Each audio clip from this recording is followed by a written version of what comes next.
Now I'm very excited to bring back Mr. Ron Ace Sports from the Inside Blitz to the Odds Breakers. You can follow Ron on Twitter at Ron Ace Sports. Ron, just getting into conference play here. So much excitement. How the heck are you doing? Couldn't be better. Right in the middle of college football season, Kiev, and we're talking about 4 games have been played for almost every college football team. That means we have data now.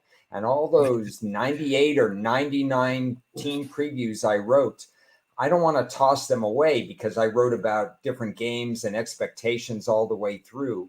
But if they're wrong, you pivot now because you've got 4 games of data. And although schedules aren't made to be created equal in September, you can learn a lot of stuff from that. So I'm anxious to compare what I projected to what's really happening on the field and then making adjustments as necessary.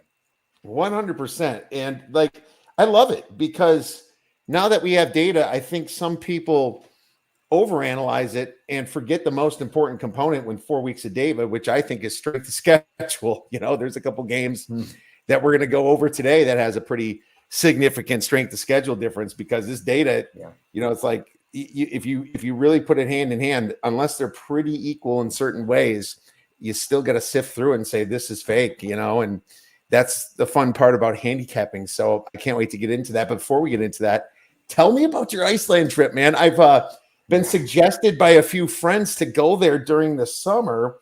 So I'm curious, how was it and any highlights? A lot of highlights. I didn't realize that every place you go is a little bit different from, going on and touching ice and all these different things in one part of the country where it's colder, to how these people bake bread under the ground and just how happy they are, they're still underpopulated, although since COVID is now a little bit behind them, they were really ahead of the curve on COVID and getting vaccinated and so on. So they're getting a lot more tourists right now. But we went in a small group. There were, I think, 14 or 16 of us. And we were there for 14 days. And we saw a great deal of the country. I highly recommend it. We were lucky with the weather. It was really in the mid 50s most of the time and very, very little rain. And we saw so many things, just unbelievable. If you like the outdoors, you have to hit Iceland. All right. So I do like the outdoors. So it's a beautiful country. I've seen some pictures. It seems like it's got a little everything, some green, some ice, some lakes, some mountains, right? Oh, yes. And I didn't realize how different it was where you go from one area to the next in terms of what you'll see and what the environment looks like, what the background looks like, whether, you're all brown or you're all ice and so on. It's just really beautiful the way it is. I think 1/4 of the country you can't really get to, but you could get to 3/4 of the country. Oh, that's cool. Well, that 1/4 is probably a lot of ice, I would guess. But, unless there's some hidden dinosaurs frozen in glaciers or something, it'd probably be best to. The glaciers are amazing. It really are. And, when we were there, we never saw darkness because it wouldn't get dark till like 11:30, 12 at night. And then by the time you get up, even if you're up at 5:30, you're in light again. That's awesome. What kind of animals do they have? They're like bears and stuff we have, or is it a little different? We didn't see that many animals, actually. I think maybe we were steered away from them, but a lot of horses. We saw a lot of horses, and they're very particular about their breeding and how they deal with that. That's a controversial topic actually in Iceland, as far as if the horse leaves, it doesn't come back. So it's very read up upon horses and controversial topics in Iceland. We got a little lecture on that. It was very interesting. That's lots of controversy going on out there too. But that's all right. It's a cool, beautiful country. Maybe something I need to see. Definitely on one of my potential lists. But that's great. You got to go right before football season. But there's also a lot of controversy going on in football season. People trying to decide what's what and who's who and who should be in the top. But it's nothing different than every other year. It's just the same old thing. College football still gaining popularity, and we love that. But what we care about is the lines and value, in this show. And leave all the drama for the other programs to talk about.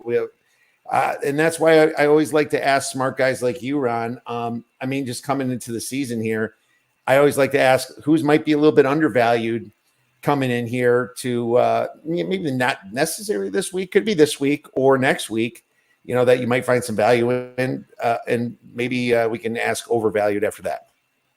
Okay. Yeah. I'm glad you said it, not just about this week, but I have my eye on a team from the Southeast Conference, and that's Arkansas. They've started slow. I like KJ Jefferson. He hasn't been a one-man show in terms of that he can will his team to win, but he puts up some good numbers. He has some running options, but the team is really driven by Raheem Sanders, their running back, who ran for over 1,500 yards last year. And this year, he's missed the last 3 games due to injury. He might even miss this week against Texas A&M. They're a different team when he's in the lineup. I projected 5.25 yards per carry using my rush formula this year. They're only at 3.9, and it's cost them a couple of games. They lost the BYU game close. They lost the LSU game last week, I think, by 3 points. So I want to keep an eye on this team when Sanders gets healthy. If you look at their November schedule, late October, November schedule, they actually could run the table if all goes well.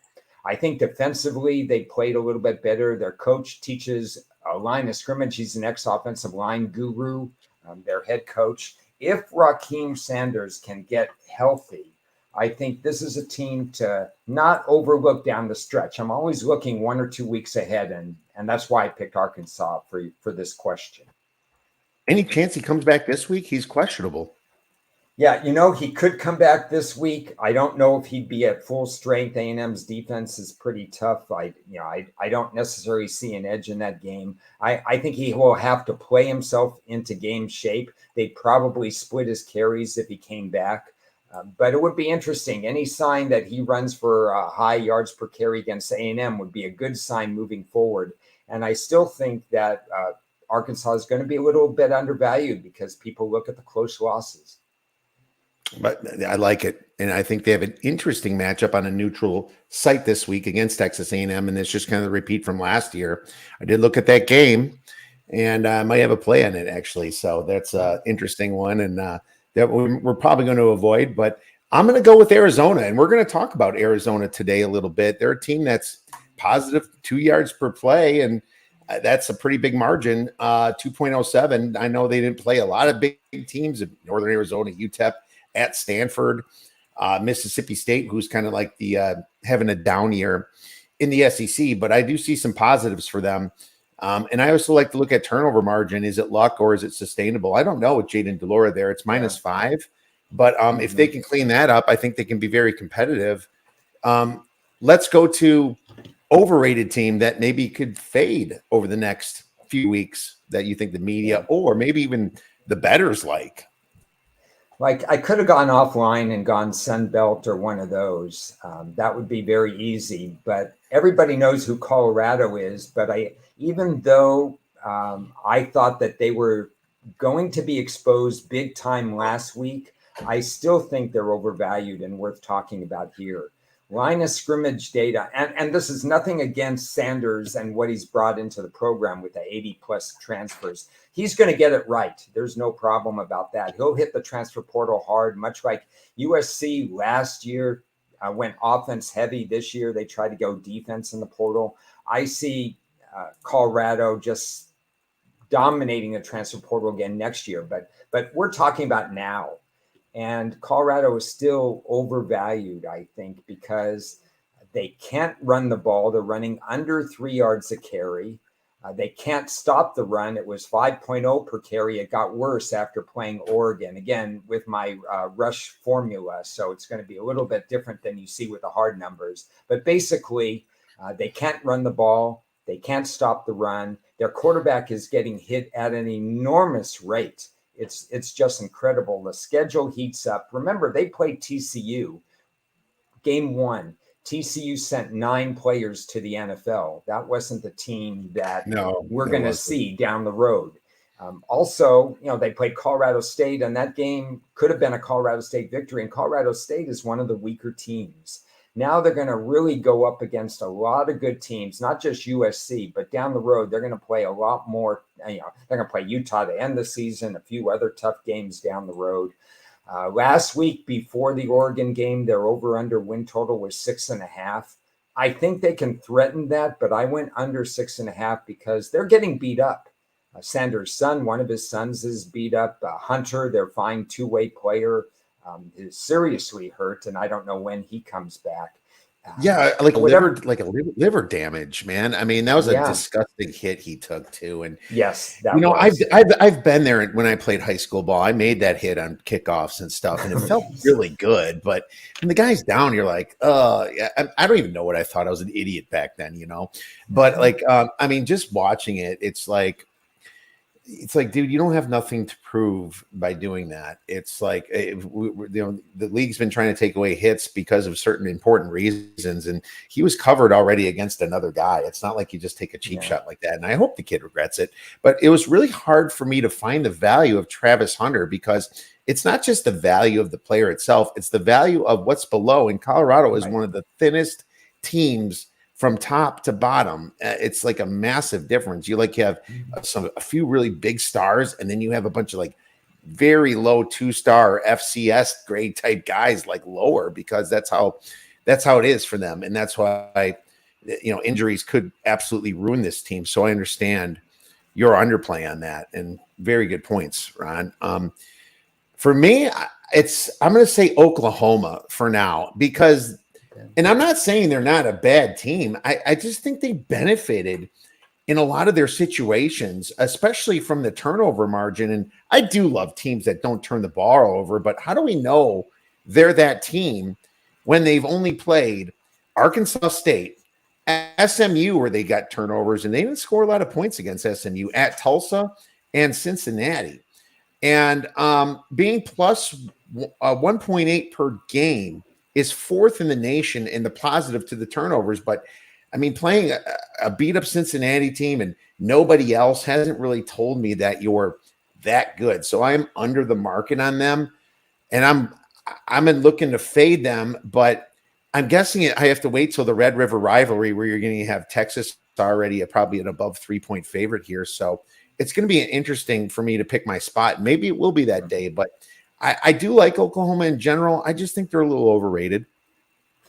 That's an interesting point, because that a measuring stick won't be this week, most likely. It's going to be next week against Texas. And if the result is bad, situations where you have a team that's run off a whole bunch of victories and then they get their first defeat in the middle of the season, sometimes it's tough to rebound from that. Now, the different rules and conferences have mitigated it a little bit, because you could still get into the Big 12 title game if you're one of the top two teams. So if they run the table after that, they still have motivation, where in the past you didn't. But we'll find out more about Oklahoma, and you very well might be right. I want to see whether or not they bring it to the table, not just offensively, but defensively. If we start to see some problems against Texas, they got blown out. They got blown out completely against Texas last year. Yeah, same guys there too, and both sides really leading the pack from quarterback standpoint as well. Well, let's get into some games then. Friday, we have a big one, must-see TV. Utah versus Oregon State. And Oregon State's minus 3.5. The total is about, 45? That's a low total. Mm-hmm. Well, there's a lot of things that might change this game. But, hey, Corvallis is a place that you know about a little, Ron. Being that your alma mater is right there. I'm sorry I did have to bet against them last week. But this week could be a different story. And I took a lot out of that game last week that I really thought Washington State did play a little bit out of their mind. And Oregon State, kind of had some garbage a little bit at the end. But this is interesting because, we don't know what we're going to get from Utah. You have honors, sir. You go first and let us know what you think of this game. Well, going back to last week, it was a matchup problem for Oregon State, and I knew it. I mean, we talked about this on air a couple of times last week, and with Kyle Hunter in his Spaces column. Ward has a new coordinator, and they stretch the field. But this week, Utah doesn't play that way. Utah plays in-your-face defense, and they play the short passing game, try to establish the run, trying to beat you in other ways. I think this is a better matchup for Oregon State. I think the line has got out of range from what it was. We were talking, in some cases, you were able to get 1 point at Oregon State in one of the shops, and then there was an opener of 1, 2, 3, 3.5. We're getting out of range with a Kyle Whittingham team who, these are two of the great coaches in college football, but Kyle Whittingham is a top 5 coach. I see this game as being, I'm not going to pronounce his name because I'm not good with pronunciations, but the former Clemson quarterback, let's just call him DJ. He has a nice, smooth delivery. And of course, being an Oregon State alumnus and fan, I've watched all their games and all their snaps. The problem is he overthrows a lot of his receivers. He can't do that in this game. This is the game, unlike past games where they could run other teams out of the stadium. In this particular game, I think it's going to be up to him as to whether or not Oregon State gets the win on Friday night. Very interesting. It'll be a great atmosphere up there on Friday night. Hopefully this is the last year we're going to have to say Uyangalele. And I don't even know if I say it right half the time. And even though I've been saying it a while, I most myself screw it up. I don't think it will be the last year, though. I think he's going to be hanging around a little longer. It's going to be some good football weather. Utah's 4-0, but they beat a Florida team on a week 1 that was, week 1 is it's new quarterback, new everything. Florida showed a little bit of life at the end, throwing for a bunch of yards, but it was empty yards. Baylor, Utah should have lost to, really, in my opinion. Baylor choked that game away in the last 2 minutes, choked my bet away as well. I had I had them +7, and they lost by 7 when they're up by 7 with 2 minutes left. Yep, still bitter. UCLA, the freshman quarterback, is the first time they kind of faced us, hit you in the face defense. It's really hard to win in Utah. That's one of the biggest home field advantages, in my opinion. But Oregon State's defense is still solid, ranking 12th in success rate, 20th in yards per play. The defense was a little suspect, 62 in EPA. Yet they had a really tough environment last week at Wazoo. And you're right, they got beat over the top by a very underrated quarterback in Cameron Ward. Trust me, I watched him when he played my Badgers, and my Badgers had a chance and fumbled that game away. But Wazoo's real. And I think they're going to be a problem, not just for what happened last week. They're going to be a problem for everybody this week. This is a team that, every big name, Oregon, USC, Washington, Utah, everyone needs to just look at a team like Wazoo and find a relaxing week. That's not going to happen in the Pac-12 this year. Yeah. So I find this such an interesting conference, but Utah's defense will lean on what they've done and stop the run. But I'm not sure how good they really are at stopping the run when, they faced a very easy schedule, in my opinion, of rushing offenses. Now, I know UCLA is supposed to be better, but Utah's offense has been terrible. 108th in explosiveness, 100th in success rate. They rank only 117th in yards per play, and they haven't had to put up yards yet. But I think they're a little bit different on the road, and you saw that against a very bad Baylor team. Oregon State should be able to, I think, win this game a little bit on the ground towards the end. I'm not going to say it's in the beginning, but if DJ can run the ball, they're going to throw a little bit of a different quirk into it, and Utah's going to have to still try to be honest and stop some of those receivers there. Now, I looked up the ATS stuff, and there's nothing really there. It almost favors Utah. Since 2004, Utah's 24-14 and 1 as away dog. I thought Utah would have a worse away record, but they don't. They have a really good away record. It's not just their home. They're just a good team in general, always underrated. However, since 2004, Oregon State is 36-30 as a home favorite, 54.6%. So that's a little bit towards Oregon State. Now, I took this at -1 on the opener on Sunday, and so it's 3.5, and this is what we're dealing with here. Is Cam Rising playing run? I don't know, and it wouldn't change my opinion of the game, other than the fact that he probably has more running ability and more experience, but he's going to be rusty throwing the ball. I still think Utah tries to shorten the game. There's a reason that the total is low, because the expectation is that neither team is going to hit big plays unless it's going to be defensively in this particular game. So, yeah, I think Oregon State, again, I think they're going to have to pass some in this game. Oregon State has very small wide receivers. 5'8" are their top 2 wide receivers. Right. I'm not crazy about that. You like to have one big target. They had Luke Musgrave, who's in Green Bay now, as a tight end. So they'll probably throw some to their tight end. But it's going to be an interesting affair. I will say that. Again, 3.5, where the line is now, is a little out of range for me. My number's 3 with Cam Rising, and it's probably 5.5 without him. So I think if Cam Rising does come in, it drops to 2.5, which I would lean Oregon State right now. I'm going to assume Cam Rising is going to play, but I also find it really weird that he didn't play last week. I thought this UCLA game should have been his coming out game, and then now you're at Oregon State and then the bye. So why would you start him now, and just make sure that ACL is good and just rest him one more game and then go to the bye? I don't know. I mean, it's in the NCAA, they don't have to do what the NFL does. They don't have to be completely forthcoming on injuries. No, they don't. So we don't know if they never intended to play him for the whole month. That's the thing we'll find out later. You're right, with the bye coming up. Why do that now? I was really impressed, one more point, that Utah stopped UCLA's offense, because I thought a Chip Kelly offense couldn't be stopped to just 7 points, and really 0 points for a long time. So, don't discount what Utah's defense could do in this game. It was also, Utah got beat bad by them last year. And Utah was kind of looking at this as like maybe a revenge spot. I don't know. They played out of their minds, but I'm happy with my 1. At 3.5, I lean Utah if Cam's playing, but I don't think he's going to play. It just doesn't make no sense. So right now it's a wait and see. If you find out Cam Rising doesn't play, now that's 3.5. I don't like it, but if you can find a 3, then I would like it. If Cam Rising is playing, I would like the 3.5 on the other side personally. So, I mean, we're kind of in Neverland right now. And that happens sometimes, but I'm rooting for Oregon State for you, buddy. Okay. I'm rooting for them. So hopefully, I want to see a very strong Pac-12, and I don't see anybody with 2 losses for hopefully a little while here. Any of the top ones anyway.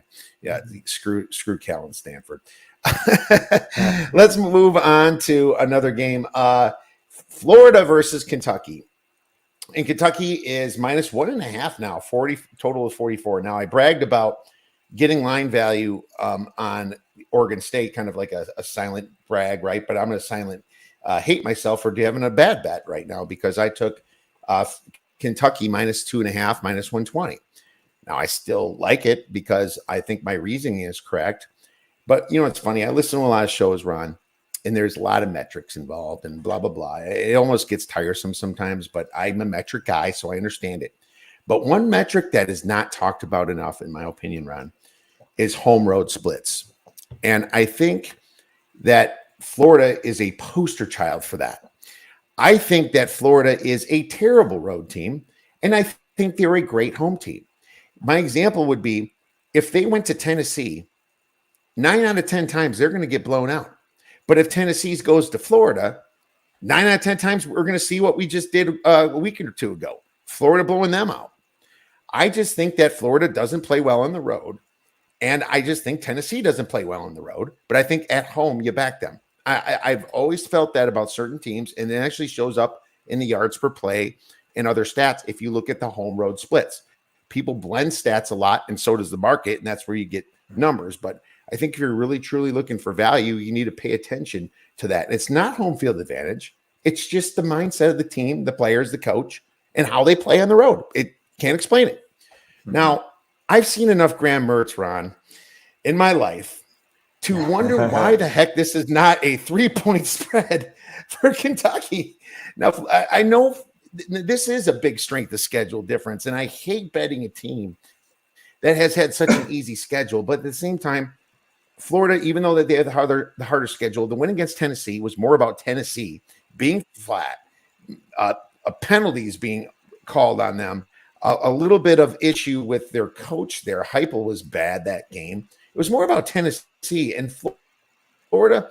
I faded them last week against Charlotte. I took Charlotte plus 28. I was happy that went through, but it was just kind of one of those situations that they're kind of in a sandwich spot now. Florida has the better offensive and defensive success rates, but Kentucky, I mean, even though they had your schedule, it's still a good distance in their yards per play. Devin Leary, he's been throwing the ball downfield a little bit. His average depth of target is far, and I think it's like something like in the 10s. Now, Kentucky, after 4 games, has the number 1 offense in explosiveness. Granted, it's against some very easy teams, but Florida's defense is 132nd in explosiveness, and that's kind of where I see Kentucky can make some very big plays. And if Graham Mertz is playing on his heels, obviously losing the game, I don't like him as a comeback type quarterback. And I've seen that too much at Wisconsin against teams like Notre Dame, trying to come back and just throwing tons of picks. He's costed me some unders based on that. I like Kentucky still at -1.5 for 2.5 stars, Ron. All right. Well, we didn't talk about who we like. Any thoughts on the Kentucky game? So it's interesting. My numbers favor Kentucky by 4.5.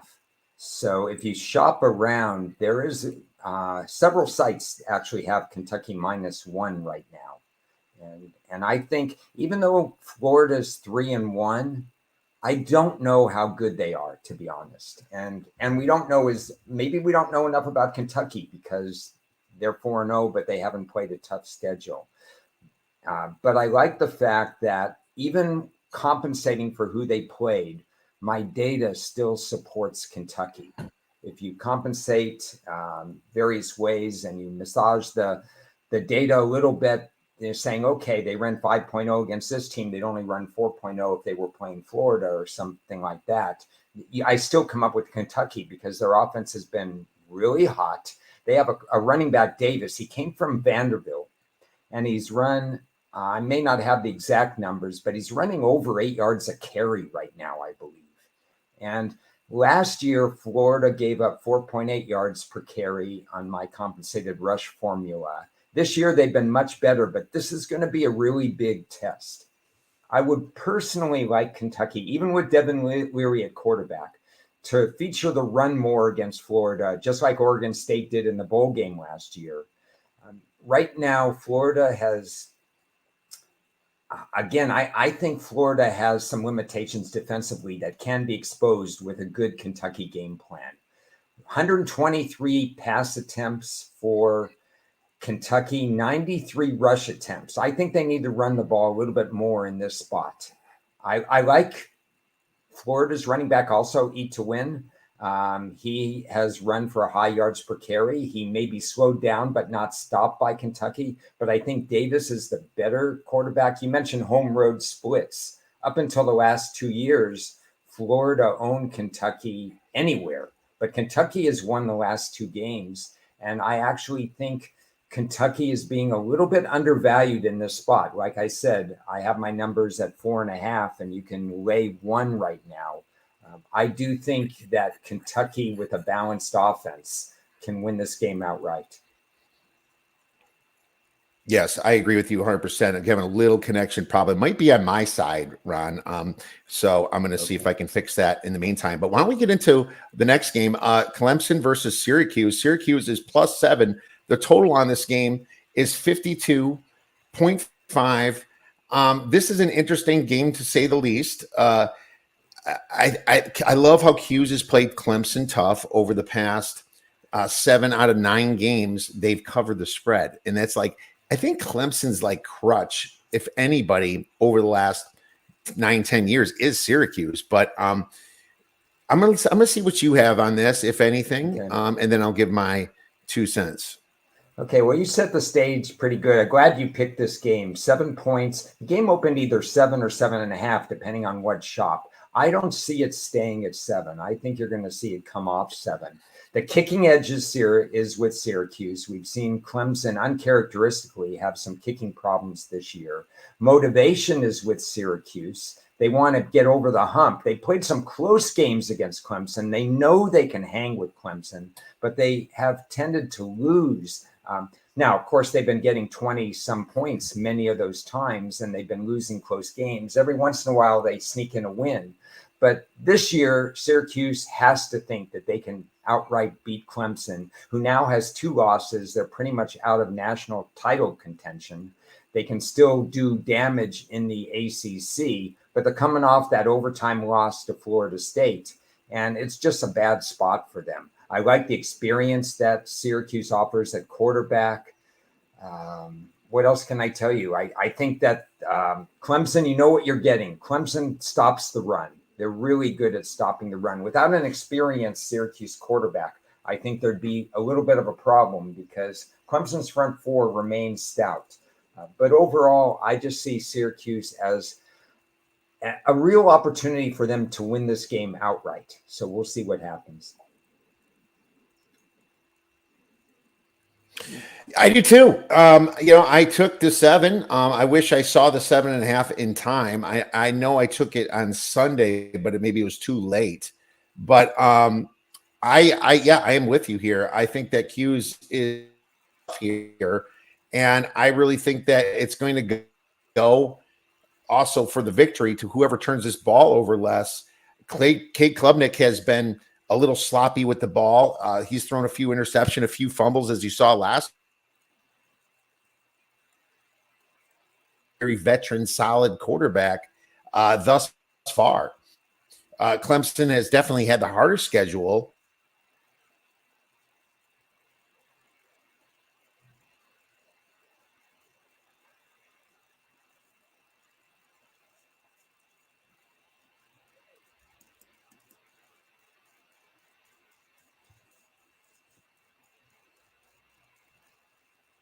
You're freezing up, so I don't know if you can hear me.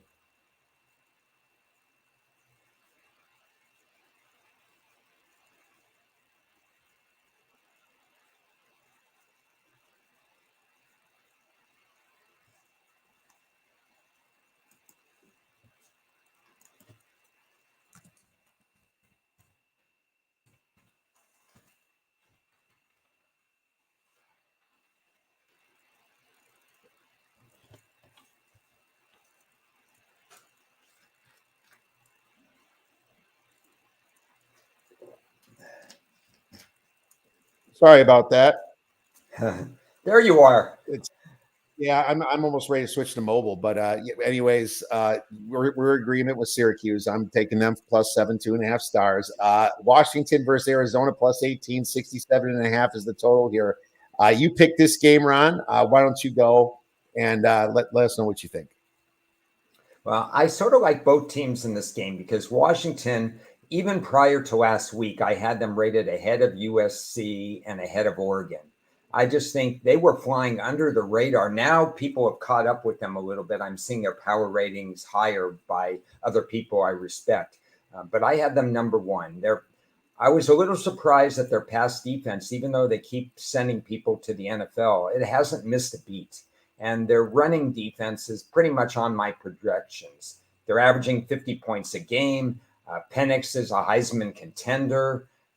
They have 2 unbelievably good wide receivers that do not get talked about enough. We hear about Ohio State's wide receivers. We're not hearing as much about Washington's wide receivers. They can do a lot of different things. On the other hand, and you mentioned this early in the show, Arizona has a -5 turnover ratio. If they clean that up, they have experience at quarterback too. They know how to throw some points up on the scoreboard. They played some teams tough. They didn't play particularly well last week, barely beating Stanford. I think Stanford could have easily got that particular win. But I like Arizona's multiple options offensively as well. I think they have a lot of good transfers. They have a lot of people who could basically go ahead and drive this. I don't know if I'm talking without Kiev right now, but one of the reasons I like Arizona is because they have multiple offensive options. I was saying, Kiev, that Arizona has multiple options offensively. They could spread the ball around. I think Arizona's possibly the right side in this game due to the backdoor cover. But more than that, I see this as Pac-12 after dark shootout. And the reason I picked this game, I don't play many over-unders. But I would strongly consider this game to be one that goes over the total.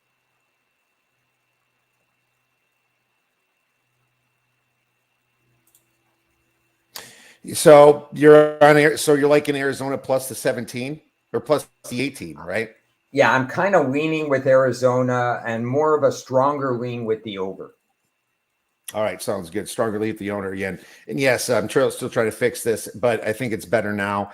I'm actually on Arizona here, and I think that was a little hint from when I said undervalued team from the beginning. It's like they've been turning the ball over, and they should have beat Mississippi State. They had a 5-0 turnover ratio on there. I think Delora cleans that up, and Delora, he's been in the Pac-12 for a while. He understands these teams, right? He's 2.07 net yards per play. I love Kalen DeBoer, and he's doing fantastic at Washington. And I just think their defense is a little suspect. Just letting Cal score any points is a problem. The Cats rank 6th in offensive success rate. And this is just a defense in Washington that little suspect, 56th in success rate, 94th in rushing success rate. If they're not hot in offense, they're a very vulnerable team. And I liked Washington before the season, and I liked Oregon. I took both Washington and Oregon to win the Pac-12. I hope it's one of them. Kind of blended that with around the plus 400 area. But I think Oregon does have the nod ahead of them. And this is a flat spot for Washington, in my opinion. They're entering the bye. I like the fade teams a little bit coming into the bye. Kind of, there's sometimes they get checked out a little bit early, especially with such a big spread, Ron. So I'm taking them plus the 18 for a few stars myself. Let's move on to Kansas versus Texas. Texas is minus 17. The total is 64. What do you have for this game? And obviously, Texas has a big game ahead of this one as well. Yeah. Well, they're not going to look past Kansas because Kansas is undefeated as well, I believe, right? 4-0 versus 4-0. Is that what we're talking about? Kansas has not played a great schedule. I would hope so. Yeah, this is. Yeah. So I don't know if we're having technical difficulties again, but what I like, if you could hear me on Kansas, is 2021 they allowed 6.25 per carry to opposing offenses running the ball, 4.85 last year. And so far this year, they're down to a 3.45 against an easy schedule, but it's a sign that they're going in the right direction defensively. This, to me, I don't have a play on this game, but this, to me, is all about their fine quarterback at Kansas and how many plays can he make? Because he can be scary in the run and the pass game. He is going to absolutely have to make plays against a loaded Texas team. He's capable of doing it. I'm anxious to see whether that happens. Yeah. Jalen is amazing as a quarterback, and he did beat this team, I believe, a couple years ago, back in 2021. So I find that very interesting, Ron. I say that Kansas has played one tough opponent at least.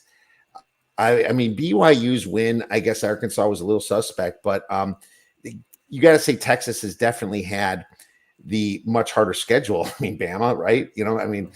That's pretty big, and Kansas hasn't played anything, and Illinois is not really too high on my priority list themselves. But Texas put a whooping on some teams, and they can do that. They can turn it on, and they have the talent. But is Jalen Daniels, can he keep scoring like he did before a few years ago? I'm going to say yes. I think this total's a little bit low. I think Texas can put this on. My number's minus 19 for Texas, but I'm going to lean over and lean Kansas a little bit, even though my power ratings disagree a little bit, Ron. So that's where I'm going to go with this one. So what about the total in this game? What do you think about the total? What do you think about the total on this game, Ron? I Texas think at 64. I think it's too tough for me to call. I said it. I only set a handful of totals just to try to get sharp in that area, and I set it exactly at 64 as well. So again, if the Kansas quarterback makes plays, it goes over. If he doesn't, because Texas is that good defensively, it goes under. So I just came up with no opinion on the game. This is really in the hands. I try to find a key or two for each game, and I think this is really in the hands of Kansas quarterback Daniels. Yeah, I think it is too. I think he does move the ball. And I think Texas is looking ahead, maybe is possible. Now, I'm not a big person on as big as look ahead spots. Am I as a letdown spots? But this certainly could happen where it gets a little rough for Texas here at the end. And maybe they allow some backdoor points that they could go over the total. What about Tennessee versus South Carolina? South Carolina plus 12.5, total 63.5. Ron, I'll let you go first while I still try to straighten this out. Okay, well, some teams, when they hit on the rush formula, when they're picked to win via my rush formula, they tend to get the job done.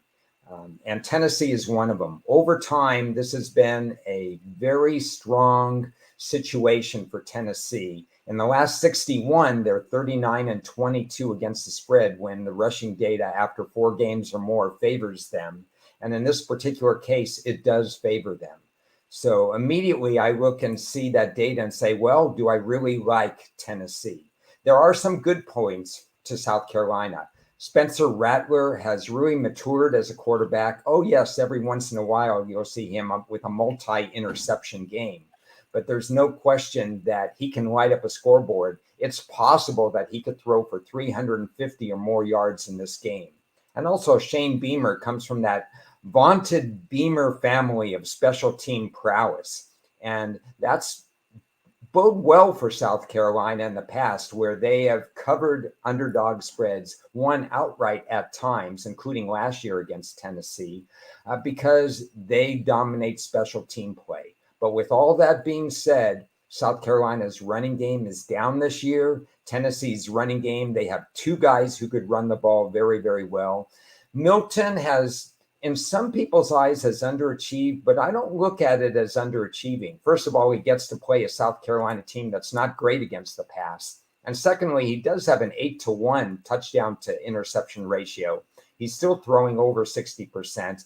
No, he's not as good as the quarterback, Henson Hooker, who graduated last year and is rehabbing right now, but he is plenty good enough. And the one thing that has me really making the play on Tennessee, I'm very proud to have said that I actually moved a line today because I found a Tennessee 11, and then it jumped at a prominent offshore book, and then they changed the line. And it's not like I'm moving money for thousands of dollars, but they changed the line after I played it. But 63-38, wasn't that the score last year that South Carolina beat an undefeated Tennessee team? This is the game that they have circled on their calendar. It ruined Tennessee's season last year, at least for a couple hurt Hooker. Yeah, and he got hurt and so on. This game is circled on their calendar, which isn't enough to make me have a play unless the data is in their favor. And for me, the data is in Tennessee's favor.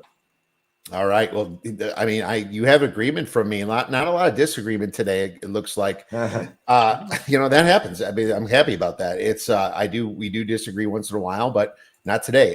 Huge revenge spot, like you said. They were taken completely out of the playoff hunt, and with Hendon Hooker being hurt, it was an interesting spot. I actually was wrong the very next week against Vanderbilt because they blew out Vanderbilt the next week, but that's how Vandy is. They trick you all the time. I'm happy. These are, I guess, both fade teams in general, but at the same time, this kind of goes back to my home road split conversation. Tennessee is a much better home team, and I also think South Carolina is a suspect road team too. Lots of that in the SEC.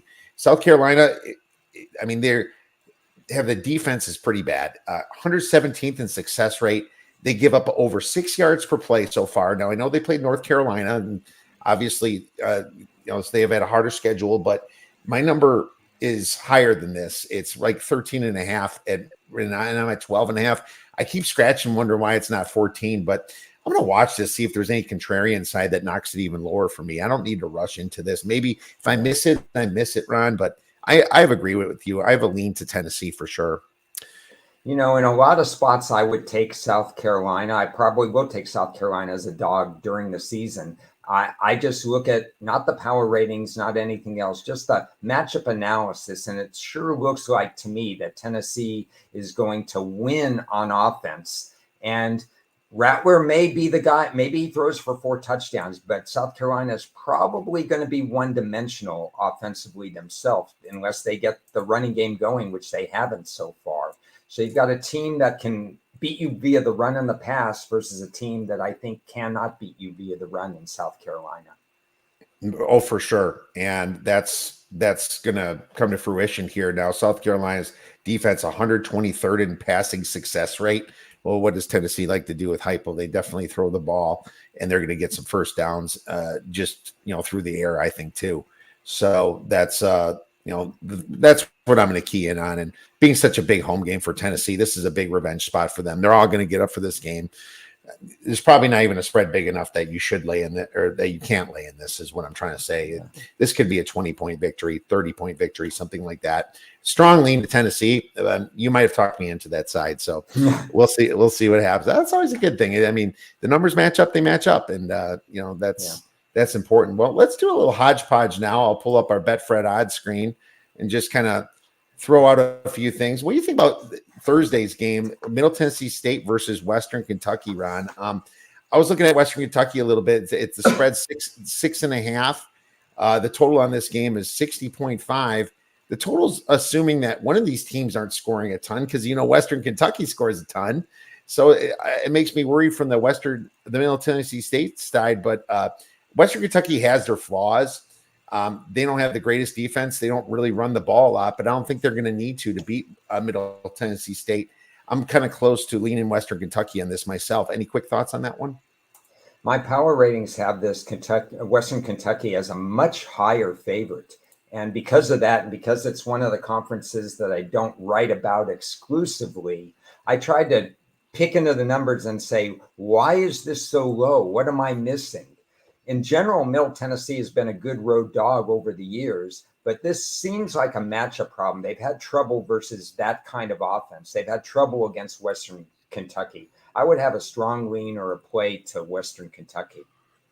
Yeah, for sure. Me too. I'm there with you on that one. So I'm going to consider this one for a Thursday night for sure. Looking at Western Kentucky, Louisville, NC State's interesting because NC State on Friday. This is on Friday as well with Utah, Oregon State. Now this starts 2 hours before, so you're going to be able to pivot from Louisville, NC State. I mean, if you can't turn that UTEP LA Tech game off, that is right to Oregon State, Utah.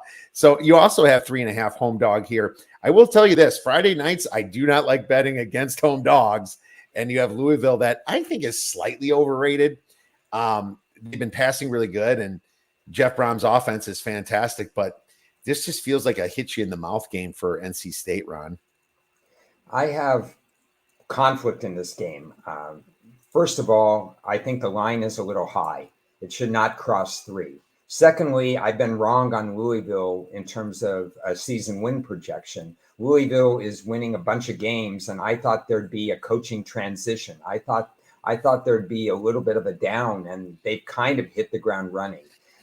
I have more work to do on this game. I have to decide if I really want NC State. If the line, remains at 3.5 or more, I'm going to wait on it because Louisville has the data. I just see a lot of conflict. I'm just not confident in this game right now. No, fair enough. And my number's 1.5, and something's stopping me from betting it. Am I scared of Louisville a little bit? I don't know. NC State's frustrated me before. I did have them against Notre Dame, and I felt like once they caught up, Notre Dame just turned on. Yeah, okay. Two great minds made the mistake. No. Yeah, really. But here's the thing. I thought that I just thought that they just got outclassed by Notre Dame. It's like when they came in, Notre Dame was playing with their food for a while, and then they're like, okay, we're just going to put you out once they got between 7, remember, third quarter. And you're just like, geez. But I don't have a lot of faith in Louisville, and my number's 1.5. So this is another close one. Friday night home dog above 3. That is something that you got to really consider kind of coming in. Why don't you pick a game on Friday or on Saturday even? Is there any game that kind of sticks out to you, kind of hodgepodge? Hodgepodge around. Well, speaking of Notre Dame, I'm really, really curious about that Notre Dame Duke game because Mike Elko has just done unbelievable things at Duke. He used to be, for a couple of years Notre Dame's defensive coordinator, but Notre Dame hasn't missed a beat defensively at all. Certainly thought Notre Dame could have beaten Ohio State. I had the 3.5 points. I encouraged everybody to get that extra half point because Notre Dame's kicking is not up to par at all this week. I don't have a current play on this. I have situations that favor Duke to the tune of about 53.5% success rate. That's not large enough for me to make a play. 53.5% edge is, barely over the 52.38 you need. I have a slight lean to Duke, maybe because Notre Dame had that tough loss last week. They have to rebound. But that Notre Dame defense is special. I just think it's a fascinating game. What are your thoughts? Well, geez, Notre Dame, they let me down last week. I had the hook at least, but from a fan perspective, Ron, I was really hoping that Notre Dame was going to win, and they just kind of blew it at the end. I think the coach made some mistakes, and there are some errors there. And so you're talking about Duke coming up the next week. That is just, and that's a 4:30 game. It's funny. I was scared to look at this one because I wanted Notre Dame to come off the win, this to be 7, and then me to take Duke. I mean, that's what I wanted to happen. But it didn't. And now I don't know what to get. This was 6.5 when it opened, and now it's 5.5. And I understand it. And I think Duke is a really well-coached team. And they have a lot of play action that they run, right? They also they find the open receiver extremely well. But Notre Dame has more talent, and they're coming off a tough loss. This could be one of those I'm going to put one on you type games to show you I'm going to beat the team that beat Clemson type thing. And I think they're going to be motivated because Notre Dame knows that their season's not over yet. And they also know that they should have won that game. This scares me now at 5.5. I would lean Notre Dame.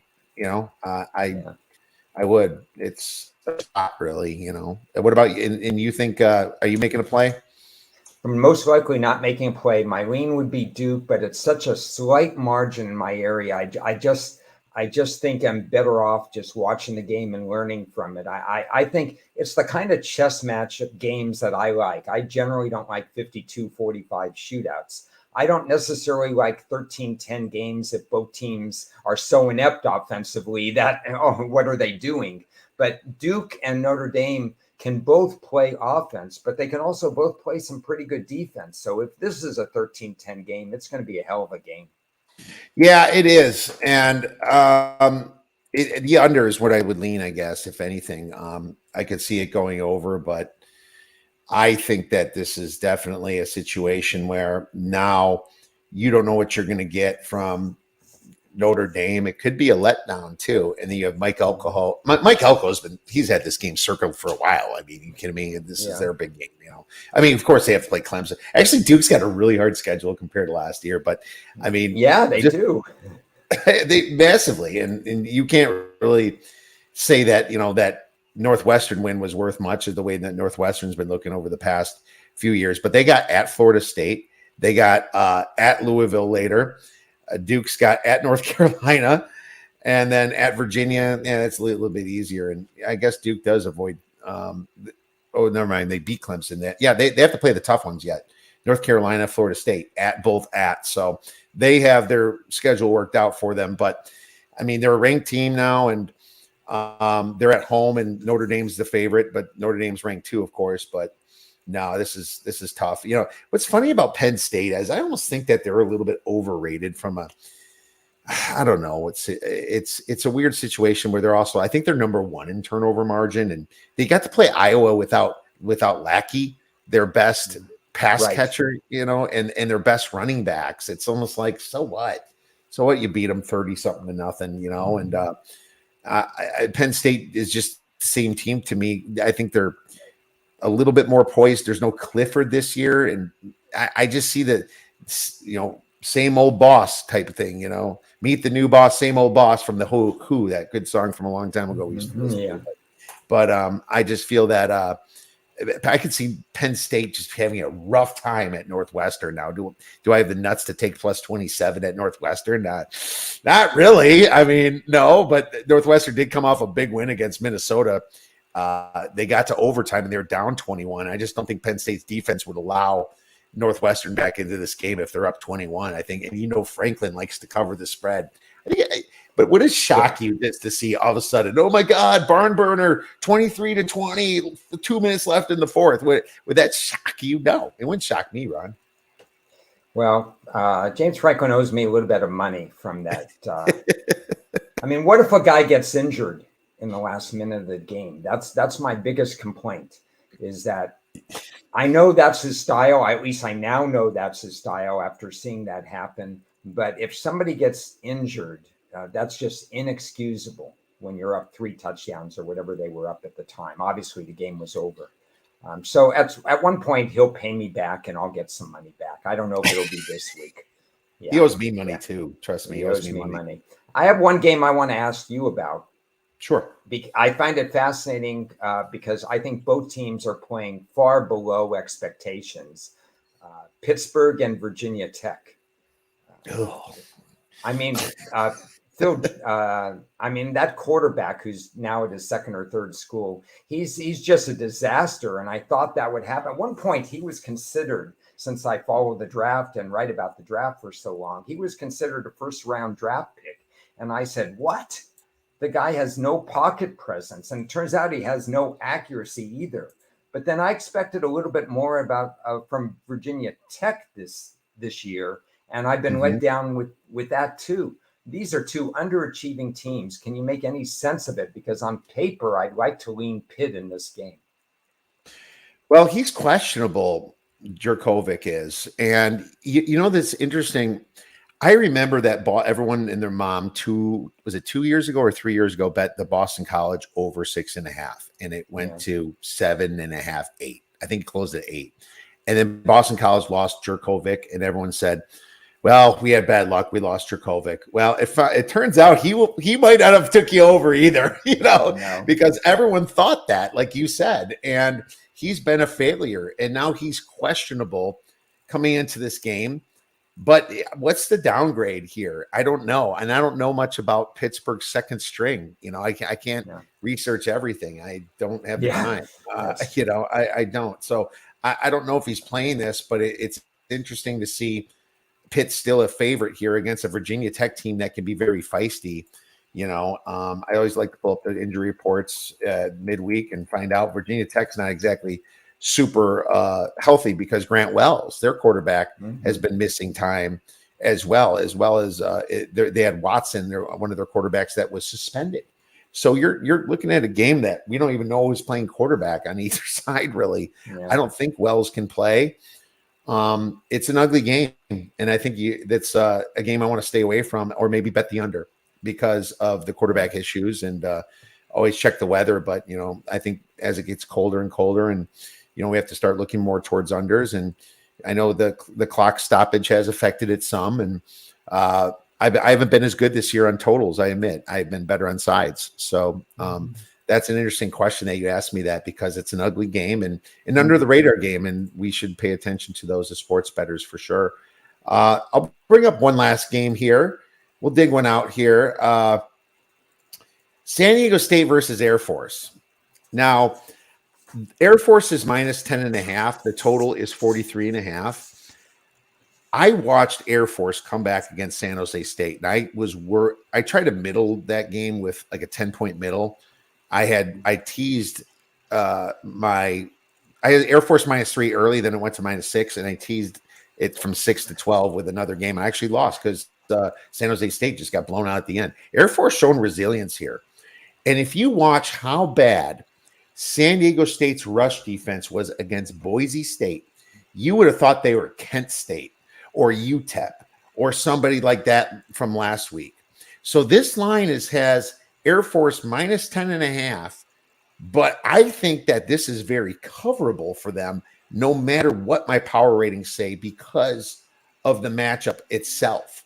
I'm going to pull up San Diego State, and this is a defense that Brady Hoke, we have not seen anything this bad from this team for years. I don't remember the last time they were this bad. Yeah. But I'm going to pull up this, and I'll share my screen of some of my spreadsheets here. San Diego State and Air Force. You look at Air Force, their offensive success rate is actually 7th. And I know they played some bad teams, but it is what it is. They're a Mountain West team. They played Utah State and San Jose State and won comfortably. They actually can throw the ball a little bit. Their front seven is great. They're strong. They're not the most explosive team, but they get a chunk of 6 to 10 yards almost on every run. Now you have San Diego State here. Their defensive line yards is 128th. Their defensive rushing success rate is 132nd, Ron. 132nd, my man. And so this is a massive rushing mismatch. I think I'm going to lay the 10.5 here with Air Force. I mean, I might have just talked myself into it, but I know there's limited possessions, but I'm just not buying San Diego State, and I think they kind of crumble here towards the end, especially away. And when Rocky Long was here, we were talking about San Diego State dominating these one-dimensional teams. And so Air Force had a bad run against San Diego State for so many years. And then last year, Air Force got the win. Of course, Rocky Long was long gone. He's been at New Mexico. So in this particular case, yeah, Air Force has the running numbers. And maybe like you, my power ratings support Air Force as being a higher favorite, but the matchup scares me. It's almost undoubtedly going to be a no play for me because Air Force traditionally is not the best team that you want to cover these large favorites because if they do get behind, if they get ahead, that's one thing. Then they can continue. Although I'll give them credit, they showed some great resiliency against San Jose State. I had San Jose State last week when the line went to 6. I also had San Diego State, so I got a split in terms of those Mountain West games last week. I don't really know what to make of the spread. I understand that it being lower than it was, than my numbers say it is. I probably would lean Air Force only because they could eventually wear down San Diego State. And San Diego State's defensive coordinator hasn't impressed. They're down. They're down from what they used to be, just like you said. Right. Rocky Long now at Syracuse, by the way, defensive coordinator. And he's really another reason that I forgot to mention and that I like Syracuse this week is he's been really turning that defense around against Clemson. So I'm loving it, Ron. But we also love you because you have some great takes on this show. And we apologize about some of the technical difficulties, but we got through it. Great time, Cox, to bring us down to 3 megs per second. So really appreciate that. But anyways, Ron, it's great that you came back on. And I also follow all your stuff. And why don't you tell our listeners and viewers where they could follow you and your stuff and your media? First, Kiev, thanks for having me on. I always enjoy when we have dialogue. And thank you again for coming on at the end of last season to talk about NFL with me. Brainstorming is what it's all about. And so I write some articles, college article and an NFL article for Wager Talk now that come out on Monday and Tuesday. Look for those. If you follow me on Ron A Sports, you'll see them tweeted out. I have a show with Las Vegas Chris and with Ted, the Inside Blitz, on Friday, where we go over 2 games that Sports USA Live is covering. Ted does the pregame and the halftime shows for them, and he gets player interviews. Unique show that we get to have player interviews. We had Puka Nacua on, and he's a superstar all of a sudden. And then he is the biggest name in fantasy, buddy. Yeah, so that Friday show is fun. And then Chris and I go live and we brainstorm. We shoot the breeze and we bring up points. And I try to challenge him. He tries to challenge me. Tuesdays around this time, usually sometime around noon, 1 o'clock in the afternoon, Pacific Standard Time. Chris and I are just going over different things. We're going process oriented more than anything on that show. So that's a lot of fun. And just to round it out, I also talk a little bit more college. I'm so glad to talk college with you because I don't get to talk college enough. But I do talk college with Jeff Dawson and East Coast Sports also on Friday. That's fun to do too. It's only football for me, so I relish this time of year. Thanks. No, absolutely, man. We love it. So make sure you check Ron out and all of his great stuff. Ron will be texting this weekend. Best of luck to all of your plays. Thank you. So long, everybody.